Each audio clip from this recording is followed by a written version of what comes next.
In the strumming of the strings of my battered old guitar, there's a story I think it's time to tell. It's the story of a nation that's traveled awful far since first we cracked that Liberty Bell.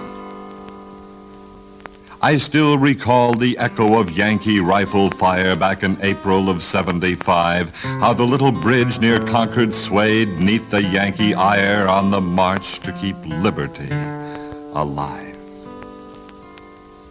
And I still can feel the sharpness of that boomin' Yankee voice and the words of that famous old address that struck the spark of freedom and made us all rejoice when he said, "Give me liberty or death."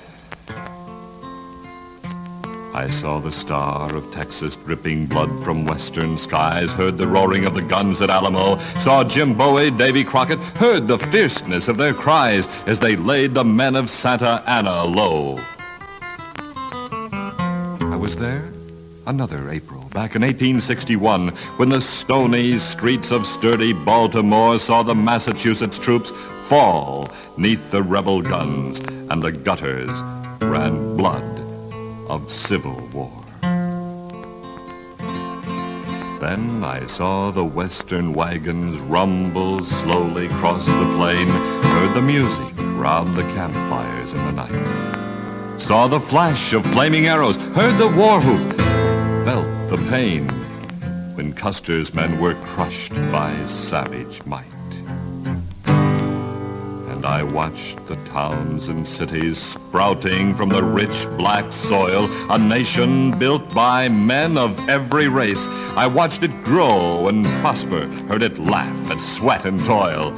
And I listened as it bowed its head in grace. While the smoke of battle still mixed with the haze of western mountains, I stood there on the banks of a great river winding through broad prairies, and I pondered the scenes I had witnessed. What is this land? I asked the river. What is this land they call America? And in the gentle swish of waters, I heard a quiet answer. America is not comprised of rock and soil and water. America is a dream, a state of mind, born of desire for peace and freedom and the dignity of man. The dignity of man. There were other battles when Old Glory waved on high like Verdun, the awful Marne, the Argonne. In Flanders fields, the poppies grow for men who had to die, but their memory is slowly fading on. I smelled the stench of death in the hot Sahara sands. In Korea heard the Chinese bugles blow, while newborn waved their banners to military bands. Viet jungles have replaced Korean snow. And as I looked, the gentle waters of that old river stirred and grew muddy. And I felt a cold wind and grew afraid. In the waters, I saw riots in our cities, heard men preaching strange new isms, heard them say that God is dead, saw them march and carry banners, turn their backs upon Old Glory, and decry the land that gave them all the blessings they betrayed.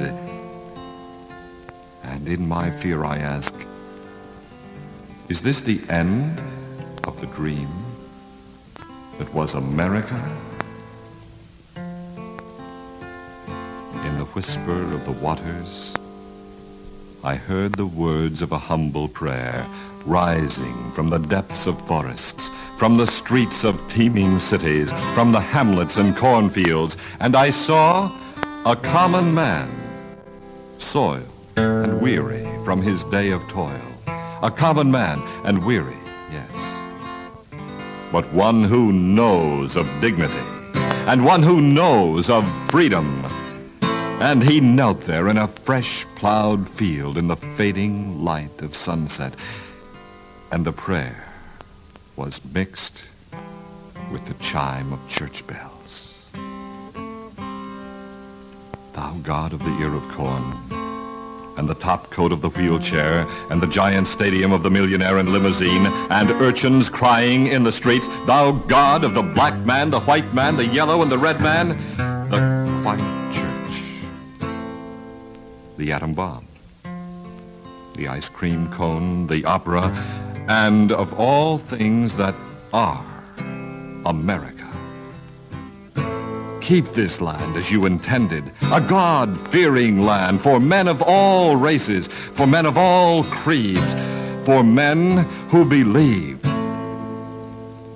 in the dignity of man. Well, that's the story in the strings of my battered old guitar.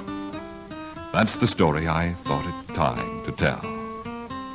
It's the story of our nation, and we've drifted awful far since first we cracked that Liberty Bell.